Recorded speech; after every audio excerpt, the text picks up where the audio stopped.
This channel does not promote any violent, harmful, or illegal activities. All content provided by this channel is meant for an educational purpose only.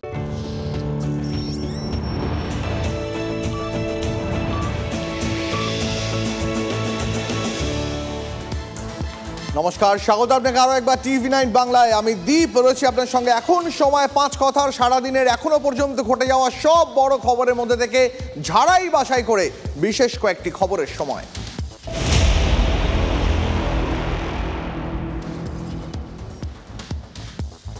আর শুরুতেই এই মুহূর্তে দিনের সব থেকে বড় খবরের দিকে আমাদের নজর রাখতেই হবে, কারণ বাংলা সহ 9 রাজ্য এবং 3 কেন্দ্রশাসিত অঞ্চলে আরো 7 দিন বাড়লো এসআইআর এর সময়সীমা। রাজ্যে এনুমারেশন ফর্ম জমা দেওয়ার দিন বাড়লো 7 দিন। 11 ডিসেম্বর পর্যন্ত এখন এনুমারেশন ফর্ম জমা দেওয়া যাবে। ফলে খুব স্বাভাবিকভাবেই গোটা এসআইআর প্রক্রিয়াটাই আরো 7 দিন পিছিয়ে গেল। 7 দিন পিছিয়ে গেল খসড়া ভোটার তালিকা প্রকাশের দিন। 9 ডিসেম্বরের বদলে এবার 16 ডিসেম্বর খসড়া তালিকা কমিশনের তরফ থেকে প্রকাশ করা হবে। পাশাপাশি চূড়ান্ত যে ভোটার তালিকা সেটা প্রকাশের দিনও 7 দিন পিছিয়ে গেল। 7ই ফেব্রুয়ারির বদলে এবার 14ই ফেব্রুয়ারি চূড়ান্ত ভোটার তালিকা প্রকাশিত হবে।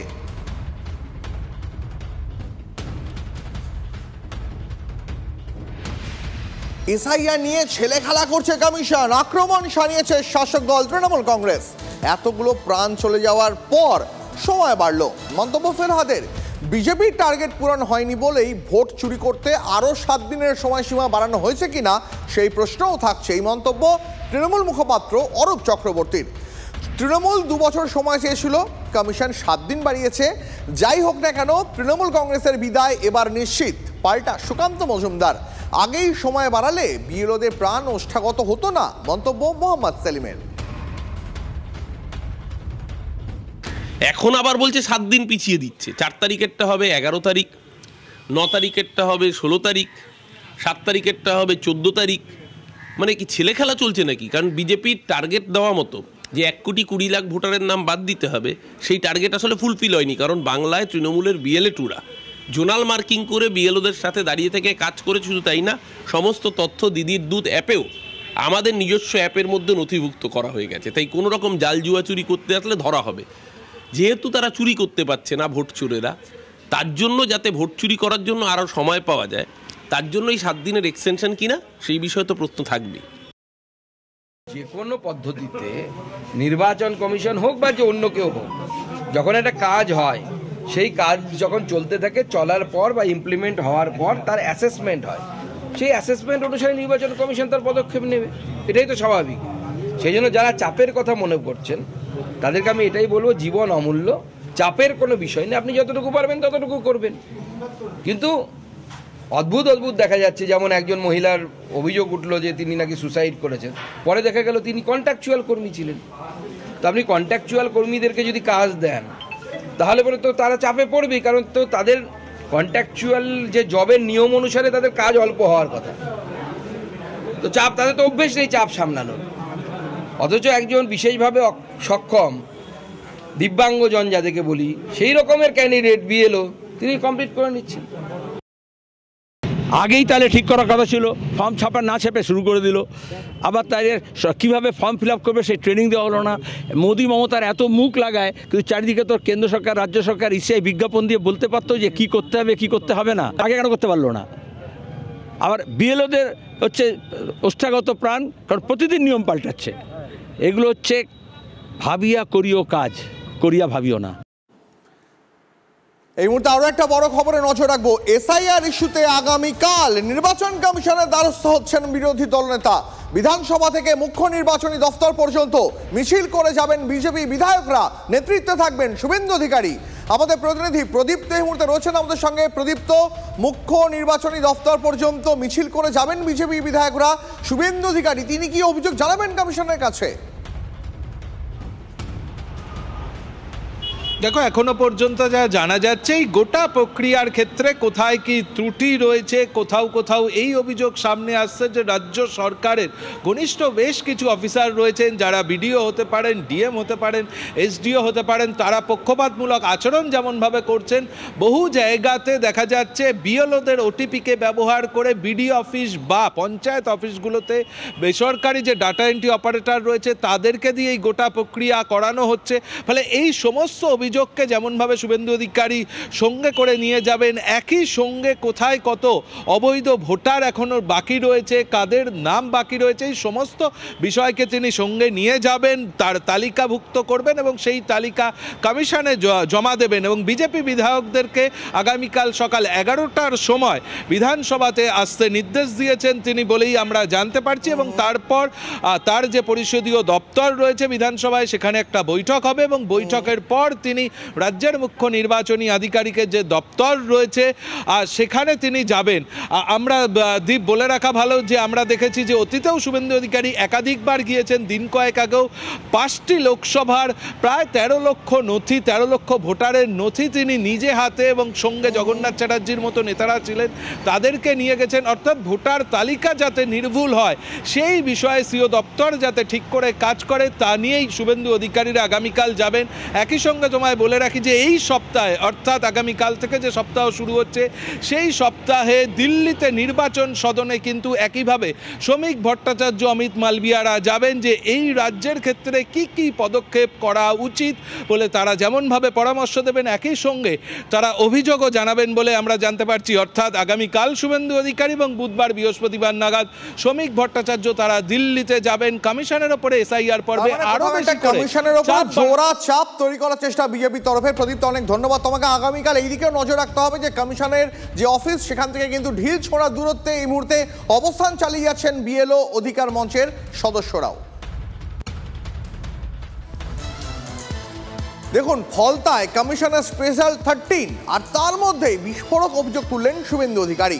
কমিশনের টিমের ওপরে হামলা হতে পারে এই আশঙ্কা প্রকাশ শুভেন্দু অধিকারীর। শুভেন্দু অধিকারী তিনি তার সোশ্যাল মিডিয়ায় যেটা লিখেছেন, ফলতার তৃণমূল নেতা জাহাঙ্গীর মাথাপিছু 500 টাকা করে দিয়ে 300 জন মহিলাকে কম করে জড়ো করেছেন। জাহাঙ্গীর এবং বিডিও এই মহিলাদের ট্রেনিং দিয়েছেন, এমনটাই দাবি করেছেন রাজ্যের বিরোধী দলনেতা। লাঠি জুতো নিয়ে কমিশনের স্পেশাল 13-এর ওপরে হামলা হতে পারে বলেও আশঙ্কা শুভেন্দু অধিকারীর। কমিশনের কাছে নিরাপত্তার আর্জি বিরোধী দলনেতার। শুভেন্দু অধিকারী শুধু এই রাজ্যে কি করে অশান্তি করা যায়, অশান্তি বাড়ানো যায়, মানুষে মানুষে অবিশ্বাস তৈরি করা যায়, সমাজকে দ্বিখণ্ডিত করা যায়, এই নিয়েই শুধু চেষ্টা চালিয়ে যাচ্ছেন। শুধু বিএলওদের ভয় দেখালেন, সাধারণ মানুষকে ভয় দেখাচ্ছেন, তাড়িয়ে দেওয়া হবে, নাম বাদ যাবে। আর এখন বলছেন যে ইলেকশন কমিশনের আধিকারিকদের ওপর হামলা হবে। বলুন তো, আজকে প্রায় 1 মাস হতে চললো যে এসআইআর ঘোষণা হয়েছে, কার উপরে কোথায় কখন হামলা হয়েছে? পশ্চিমবঙ্গ জানে কিভাবে ব্যবহার করতে হয়, গণতান্ত্রিক অধিকারকে সুরক্ষিত করতে হয়।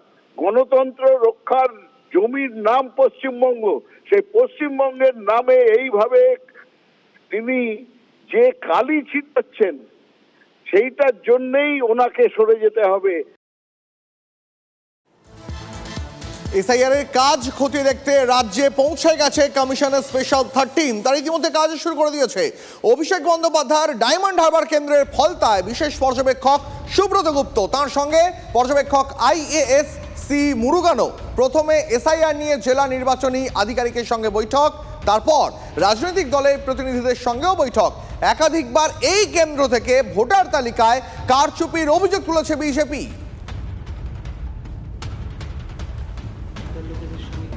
হ্যাঁ, পলিটিক্যাল পার্টির 4টে পলিটিক্যাল পার্টির রিপ্রেজেন্টেটিভ তারা এসেছিলেন, তারা সবাই স্যাটিসফাইড এবং তারা বলেছেন যে কাজটা সুষ্ঠুভাবে হচ্ছে। 4টে পলিটিক্যাল পার্টি বলেছেন সুষ্ঠুভাবে হচ্ছে, সুতরাং কারোর কোনো আপত্তি নেই। বিএলওরা বারবার ইমেজ প্রেশারের কথা বলছে, বিএলওরা কি কোনো রকম কোনো অভিযোগ বা কোনো রকম কোনো অসুবিধার কথা বললেন ওদের?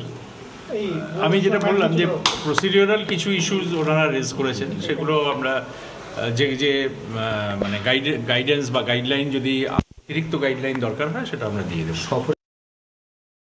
ফলতা ভিডিও অফিসে বিশেষ পর্যবেক্ষক সুব্রত গুপ্ত সহ কমিশনের প্রতিনিধিরা তারা প্রথম বৈঠক করলেন এবং সেই বৈঠকে একদিকে যেমন বিএলও উপস্থিত ছিল, বিএলএরা উপস্থিত ছিল, এমনকি জেলার যারা প্রশাসনিক যারা দায়িত্বপ্রাপ্ত আধিকারিকরা রয়েছেন তাদের উপস্থিতিতেই এই দীর্ঘ বৈঠক এবং সেই বৈঠকের মধ্যে দিয়ে কীভাবে এসআইআরের কাজ এগিয়ে নিয়ে যাওয়া যায় বা সুষ্ঠুতার সঙ্গে কাজ সম্পন্ন করা যায় সে বিষয়ে কিন্তু আলোচনা হয়। ক্যামেরায় দেবব্রতর সঙ্গে সুপ্রিয় গুহ, TV9 বাংলা, ফলতা। যার মানে বিতর্কের কেন্দ্রে থাকা এই ফলতা দিয়েই অভিযান শুরু করলেন সুব্রত গুপ্ত। ভোটার তালিকায় মৃতদের নাম তুলতে চাপ দেওয়ার অভিযোগ ফলতায়। চাপ দেওয়ার অভিযোগ দাপুটে তৃণমূল নেতা জাহাঙ্গীর খানের বিরুদ্ধে। কারচুপির অভিযোগ তুলে কমিশনের দ্বারস্থ হয় বিজেপি। অভিযোগ খতিয়ে দেখতেই ফলতায় বিশেষ পর্যবেক্ষক।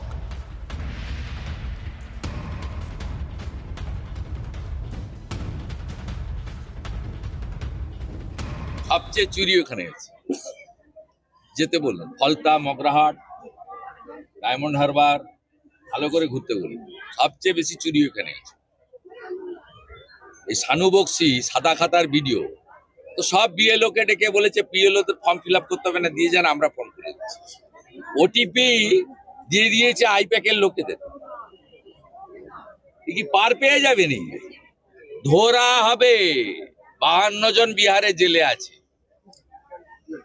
এই গোটা কতক চামচা ভিডিওকে ধরে ঢুকিয়ে দিলেই সোজা হয়ে যাবে। তাই বিজেপি যা কাজ করছে প্রত্যেকটা কাজ হচ্ছে বাংলা বিরোধী এবং বাংলার সাধারণ মানুষের বিরুদ্ধে কাজ করছেন। এনআরসিও করেছিল, সিএ করেছিল, নোট কেলেঙ্কারি করেছিল, আজকে এসআইআর করছে। ঠিক আছে, এসআইআর যেটা নিয়ম ইলেকশন কমিশন সেই নিয়ম অনুযায়ী কাজ করবেন, এটা আমরা বিশ্বাস রাখি, আইন ধরে কাজ হবে। কিন্তু আপনাদের কথায় একটাই মাথায় রাখতে হবে যে আজকের বছরে 365 দিন বিজেপিকে আমরা দেখিনি। 2024 ইলেকশনের আগে কত বড় বড় কথা বলেছে, তারপরে দেখেছেন এই ডায়মন্ড লোকসভার মানুষ আমাদের প্রিয় নেতা, প্রিয় সাংসদ অভিষেক ব্যানার্জি মহাশয়কে আনুমানিক 7,10,000 ভোটের বেশি ভোটে লিড দিয়ে আজকে আমাদের প্রিয় নেতা, প্রিয় সাংসদ অভিষেক ব্যানার্জিকে লোকসভায় পাঠিয়েছে। এই মুহূর্তে একটা বড় খবরের দিকে নজর রাখবো। জামালপুরে তৃণমূল পঞ্চায়েত সদস্যের রহস্য মৃত্যুর খবর পাওয়া যাচ্ছে। গতকাল বাড়ি থেকে বেরিয়ে নিখোঁজ হয়ে যান। একদিন পর শুভেন্দু মালিকের দেহ উদ্ধার হয়। বাড়ি থেকে 3 কিলোমিটার দূরের পুকুর থেকে মিলল দেহ। কিভাবে মৃত্যু হলো এই তৃণমূল পঞ্চায়েত সদস্যের জানার চেষ্টা করবো। আমাদের প্রতিনিধি মনোতোষ আমাদের সঙ্গে রয়েছেন। মনোতোষ, পরিবারের তরফ থেকে কি কোনো অভিযোগ তোলা হচ্ছে? পাশাপাশি পুলিশ সেবা কি বলছে? দেখো, গতকালের পর থেকে তিনি নিখোঁজ ছিলেন এবং আজ তার দেহ পাওয়া গেছে বাড়ি থেকে প্রায় 3 কিলোমিটার দূরে একটি পুকুরে। এবং যদিও পরিবারের পক্ষ থেকে এখনো পর্যন্ত ক্যামেরার সামনে পুলিশের কাছে কোনো সরাসরি অভিযোগ জানানো হয়নি, তবে পুলিশ চাইছে গোটা বিষয়টি তদন্ত করে দেখা হোক কি কারণে পুকুর থেকে তার বডি উদ্ধার হলো এবং যেখান থেকে তার মৃতদেহ পাওয়া গেছে, যে পুকুর থেকে তার পাশেই যে মোটরসাইকেল নিয়ে তিনি বেরিয়েছিলেন বাড়ি থেকে, সেই মোটরসাইকেলটা কিন্তু এই পুকুর পাড়েই রাখা ছিল। এবং গোটা বিষয়টি তারা জামালপুর থানায় পরিবারের পক্ষ থেকে যেটা জানানো হয়েছে যে গোটা বিষয়টি পুলিশ তদন্ত করে দেখুক এবং তদন্ত করে সত্যি ঘটনা উদ্ঘাটিত হোক যে আদৌ কি তার এসে কোনো অ্যাক্সিডেন্ট করে বা কোনো দুর্ঘটনার কারণে পড়ে গেছে পুকুরে, না কি কেউ তাকে ফেলে দিয়েছে। এই গোটা বিষয়টি পুলিশ তদন্ত করে দেখুক এবং যেটা পুলিশের পক্ষ থেকে জানানো যে বিষয়টি তারা তদন্ত করছে এবং মৃতদেহ ময়নাতদন্তের জন্য পাঠানো হয়েছে এবং ময়নাতদন্ত রিপোর্ট এলে আরো বিষয়টি সামনে পরিষ্কার হবে। ধন্যবাদ তোমাকে। জামালপুর ব্লকের পাড়াতল 2 নম্বর পঞ্চায়েতের পারুল গ্রামের পঞ্চায়েতে আমাদের সদস্য এবং আমি হঠাৎ করে খবর পেলাম সকালবেলাতেই, খুঁজে পাওয়া যাচ্ছে না। তারপরে কিছুক্ষণ পর খোঁজ পেলাম যে নাকি এখানে জলেতে পাওয়া গেছে। আমি এসেই দেখলাম গাড়িটা, চিনতে পারলাম আমি গ্রামের লোক। আমি ফার্স্ট এসে দেখলাম যে গাড়িটা পড়ে রয়েছে, দিয়ে গাড়িটা শনাক্ত করলাম। করার পর ওখানে বললে এখানে দেখো, এখানে দেখে জুতোগুলো শনাক্ত করে বললাম হ্যাঁ এটা আমার গ্রামের লোক, আমার ভাগনা। এবার একটু হাওড়ার দিকে নজর রাখতেই হবে, তার কারণ 48 ঘন্টা পেরিয়ে গেছে। বালিতে তৃণমূল পঞ্চায়েত প্রধানকে গুলির ঘটনায় মূল অভিযুক্ত বাসু চৌধুরী এখনো ফেরার। আবার হামলা হতে পারে এই আশঙ্কায় ভুগছেন গুলিবিদ্ধ প্রধানের পরিবারের সদস্যরা। হাসপাতাল থেকে ইতিমধ্যেই ছুটি পেয়ে বাড়ি ফিরেছেন পঞ্চায়েত প্রধানের সঙ্গী অনুপম রানা, তিনিও আতঙ্কে রয়েছেন। এদিন হাওড়া পুলিশ কমিশনার প্রবীণ ত্রিপাঠীর নেতৃত্বে বিশাল পুলিশ বাহিনী সাঁপুইপাড়ার রবীন্দ্রপল্লী এলাকায় পৌঁছয়। বৃহস্পতিবার রাতে এই সাঁপুইপাড়ারই বসুকাঠি পঞ্চায়েতের প্রধান দেবব্রত ওরফে বাবু মণ্ডল এবং তার সঙ্গী অনুপম রানাকে গুলি করা হয়। সেই সিসিটিভি ফুটেজ শিউরে ওঠার মতন, কিন্তু মূল অভিযুক্ত বাসু চৌধুরী 2 দিন পরেও অধরা। প্রায় 2.5 দিন অতিক্রান্ত হয়ে গেছে সাপুইপাড়া বসুকাটি গ্রাম পঞ্চায়েত প্রধান দেবব্রত মণ্ডল ওরফে বাবু মণ্ডল এবং তার সহযোগী অনুপম রানা তাদের দুজনকে প্রকাশ্যে রাস্তায় ফেলে আততায়ী গুলি করেছিল এবং যে ভিডিও হাড়হিম করা ভিডিও এবং সেই ভিডিও তদন্ত নেমে পুলিশ কিন্তু বাসু চৌধুরী নামে একজনের তল্লাশি চালাচ্ছে। যদিও 2.5 দিন অতিক্রান্ত এখনও বাসু চৌধুরীকে কোনো খোঁজ না পাওয়া গেলেও গুলিবিদ্ধ যে তার পঞ্চায়েত প্রধানের সহযোগী অনুপম রানা তিনি বাড়ি ফিরেছেন। তার অবস্থা কি, কতটা আতঙ্কে রয়েছেন আমরা একটু কথা বলে নেওয়ার চেষ্টা করব। অনুপম বাবু, আপনি তো মৃত্যুকে একদম সামনে থেকে দেখেছেন, কি অনুভবটা করেছে, কি অনুভূতি সেই সময় ছিল, মানে কেন এই ঘটনা ঘটলো? এটা কেন গুলি চালালো আমি বলতে পারছি না, আর আমার জীবনে আমি কোনোদিন ভাবতে পারিনি যে আমার গায়ে গুলি লাগবে বলে। সেরকম কোনো কাজ কারবারের সাথে আমি জড়িত নই বা ইয়ে নেই। আমি নিজে একটা ইউজ অ্যান্ড থ্রো থালা, চায়ের কাপ, গ্লাস এইসব বিক্রি করে খাই। হ্যাঁ, আমি ঈশ্বর আমাকে বাঁচিয়ে দিয়েছে যাকে বলে। হ্যাঁ, ঈশ্বরের কৃপায় আমি বেঁচে এসেছি। আচ্ছা, সিসিটিভি ফুটেজে তো দেখা গেছে কিভাবে আপনাদেরকে গুলি করা হচ্ছে, আপনি গুলি লাগার পর কিভাবে বাইক নিয়ে চলে যাচ্ছেন। তারপর 2.5 দিন কেটে গেছে, এখনও দুষ্কৃতী অধরা। কি মনে করছেন, কতটা আতঙ্কে রয়েছে? আতঙ্কে তো আছি। এবারে প্রশাসনের ব্যাপার, প্রশাসন কীভাবে দুষ্কৃতীকে ধরবে সেটা প্রশাসন বুঝবে। এটা তো আমি বলতে পারবো না, বা আমি এই লাইনের লোকও নয় কীভাবে প্রশাসন কীভাবে কাজ করছে, কি করবে।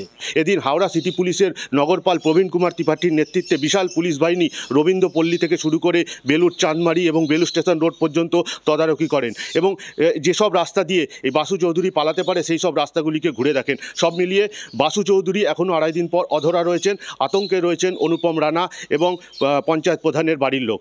হাওড়ার বালি থেকে সুব্রত বন্দ্যোপাধ্যায়, TV9 বাংলা।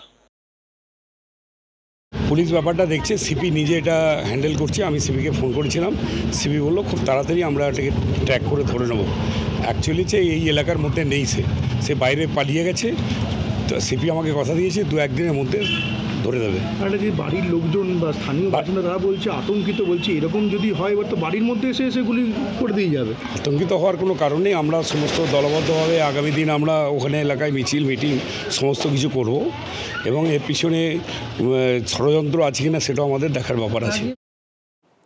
এই মুহূর্তে সাংবাদিকদের মুখোমুখি হচ্ছেন চন্দ্রিমা ভট্টাচার্য, সরাসরি নজর রাখবো সেই দিকে।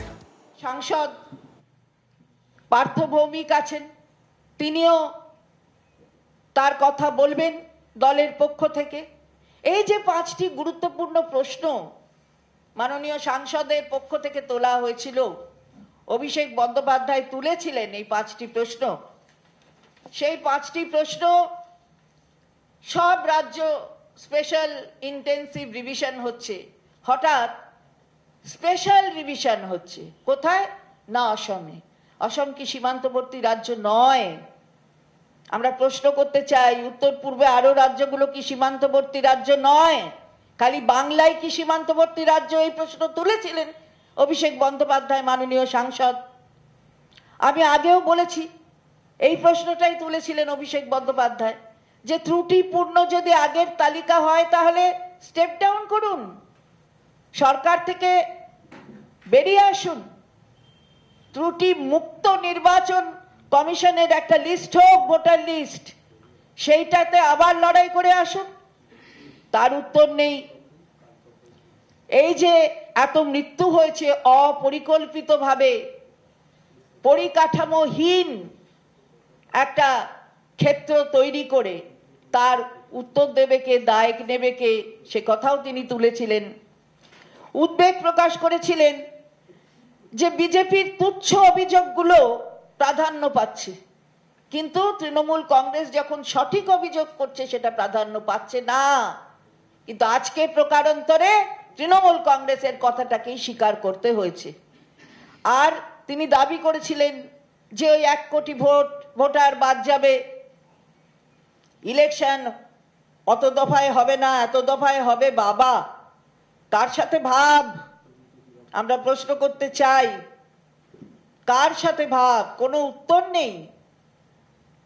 মুখ্য নির্বাচন কমিশনার তিনি কিন্তু এখনো অবধি একটা কথারও উত্তর দেননি। ওই চুপচাপ ঢাকতে হবে পাপ। আমরা আবারও বলছি, চাইতে হবে মাপ। এটা মনে রাখবেন, জনতার কাছে, জনতার ওপরে কেউ নেই। আমি মাননীয় সাংসদ আমাদের পার্থ ভৌমিক, তাকে তার কথা বলার জন্য অনুরোধ করব।